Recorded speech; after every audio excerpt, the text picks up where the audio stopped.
Hi guys, मैं हूँ आपकी प्यारी राइटर और नरेटर दीक्षा पांडे। आप सभी का बहुत बहुत वेलकम है दीक्षा नोवेल स्टोरी पर। तो चलिए स्टार्ट करते हैं आज की स्टोरी का next part, the devil's secret bride. रात के 2 बज गए थे और समय का कुछ पता नहीं चल रहा था। घर में हर कोई परेशान था। सब सोच रहे थे कि क्या हुआ। सबको लग रहा था कि पता नहीं हो गया क्या हो गया, समय ऐसे क्यों बाहर चला गया, क्योंकि वो ऐसे तो बिहेव नहीं करता है, या तो बहुत ही गुस्से में होता है तो ही ऐसे बिहेव करता है। श्रवण जी सोच रहे थे कि क्या हो गया उन्हें, उनके बच्चे को।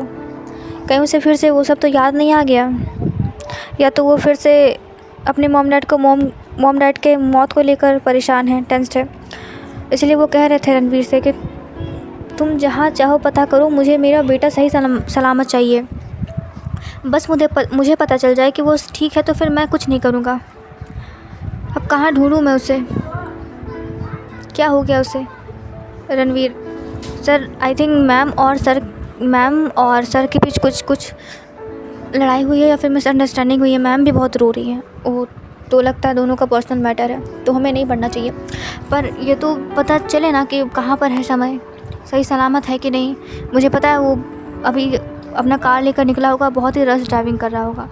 मैं कहता हूँ उसको कि अगर आपको गुस्सा आ रहा तो आप रूम के अंदर तोड़ फोड़ जो करना है करो, सामान तोड़ दो, मुझे कोई फ़र्क नहीं पड़ता, बट कार लेके मत निकल जाओ ना। रोड है, ट्रैफिक है। आपको अच्छे से कार चलाना आता है, इसका ये मतलब थोड़ी कि पीछे आ रहा है उसे भी कार चलाना आता हो, नहीं ना। क्या करूँ मैं इस लड़के का। मुझे लगा था शादी हो जाएगी तो सुधर जाएगा, पर क्या सोच रही होगी वो बेचारी। थोड़ी सी लड़ाई हुई, ऐसे निकल गया वो घर से बाहर। सुमन जी जाइए, समझाइए उसे, जाइए संभालिए उसे। पता नहीं क्या करके गया है वो, मुझे तो समझ में ही नहीं आता इस लड़के का। रणवीर सर, समय सर समझदार हैं, वो जो करते हैं वो सबकी भलाई के लिए ही करते हैं, और वो उन्हें पता है कि उनकी आप लोगों की लाइफ में कितनी इम्पोर्टेंस है, इसलिए वो अपने आप को कोई नुकसान नहीं पहुंचाएंगे। नुकसान नहीं पहुंचाएगा, बस चोट लगा कर आ जाएगा। पता है पिछले बार उसने अपना हाथ फ्रैक्चर किया था, पर बताया नहीं किसी को। 2 महीने घर नहीं आया था। इसका ये मतलब मैं कुछ बोलता नहीं, इसका ये मतलब थोड़ी मुझे कुछ पता नहीं होता। मुझे सब पता होता है कि तुम लोग क्या करते हो, कैसे करते हो। क्या करूँ मैं इस लड़के का। मेरे भी आदमी लगे हुए रहते हैं तुम लोगों के पीछे। रणवीर तीसरा मैं देखता हूँ।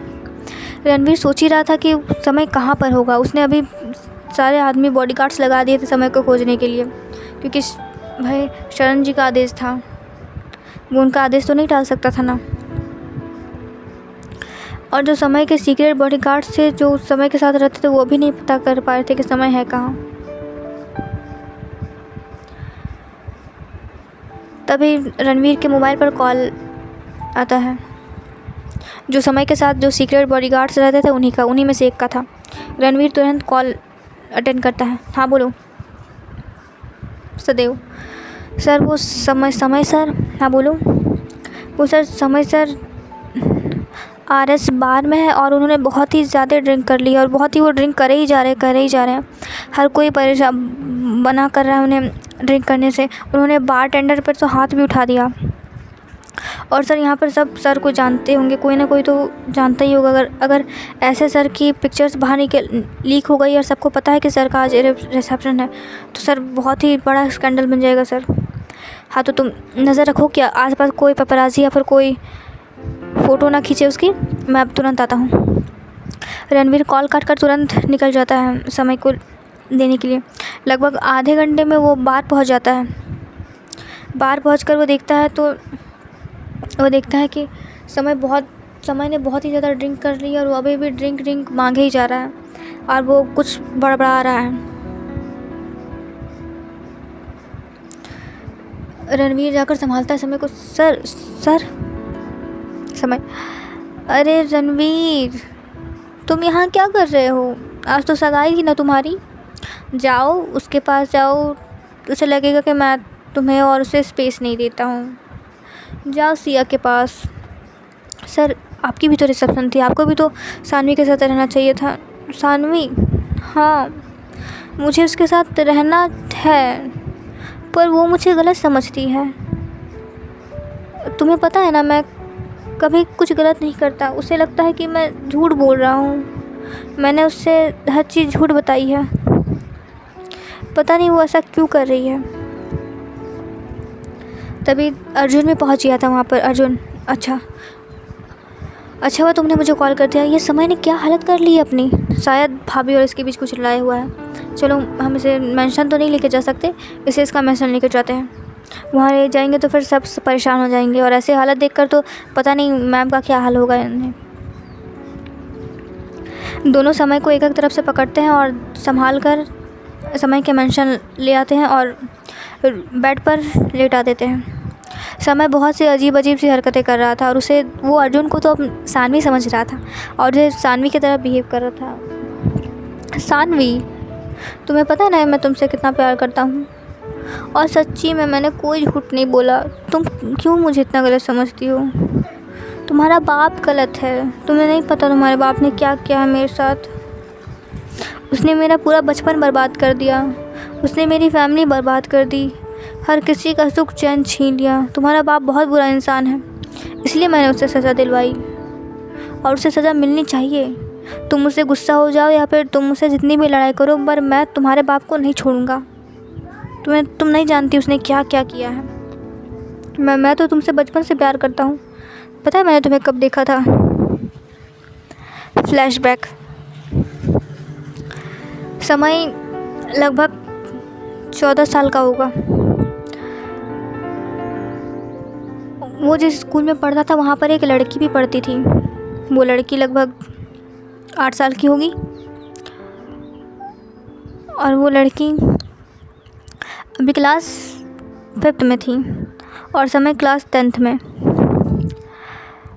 समय हमेशा उस लड़की को परेशान करता था, हमेशा उसका लंच खा जाता था, और अगर वो लड़की किसी से बात करती थी तो फिर वो उसे पीट देता था। एक बार वो लड़की और कोई नहीं, सानवी थी। वो लड़की बाहर बेंच पर बैठकर लंच कर रही थी। तभी एक छोटा सा बच्चा उसके क्लास का ही आया जिसका नाम वरुण था। वो भी उसके साथ बैठकर लंच कर रहा था। वो बोलता, सानवी तुम क्या लाई हो लंच पर। सानवी, सैंडविच। तुम्हें पता है मुझे सैंडविच कितनी कितनी कितनी ज़्यादा पसंद है। मेरी मम्मा इसलिए मुझे सैंडविच देती है। तुम क्या लाए हो। मैं तो आलू का पराठा लाया हूँ। आलू का पराठा, मुझे आलू का पराठा भी पसंद है। तुम मुझसे शेयर करोगे। हाँ। वो दोनों एक दूसरे से लंच शेयर करके खाने लगते हैं। तभी वहाँ पर एक लगभग 14 साल का लड़का आता है। वो उस लड़की को उठाकर खड़ा कर देता है। आफ्टर ऑल 14 साल का था तो वो बहुत लंबा था, और वो बच्चा तो 8 साल का था, सानवी की उम्र का ही था, तो वो छोटा था। आराम से वो उसे गर्दन से उठाकर साइड कर देता है। अरे भैया, आपने ऐसा क्यों किया। उसे चोट लग जाएगी। नहीं लगेगी। लंच उठा जाए यहाँ से। अरे पर मुझे आलू का पराठा खाना था। अपना लंच है ना, दिखाओ क्या लाई हो लंच में। सैंडविच दो। हाँ, नहीं मैं नहीं दूँगी, अब मैं भैया नहीं हूँ तुम्हारा। पर आप तो इतने बिग हो, और मम्मा ने कहा है अपने से बिग बॉय को भैया बोलना है। मैंने कहा ना एक बार मैं भैया नहीं हूँ तुम्हारा। समय उसकी चोटी खींच देता है तो वो रोने लगती है। समय उसका लंच छीन कर खा जाता है। सानवी जैसे ही ये देखती है वो और भी रोने लगती है, और भी ज़ोर ज़ोर से। आपने मेरा लंच क्यों खाया, मुझे भूख लगी है। और तुम उसका लंच क्यों खा रही थी।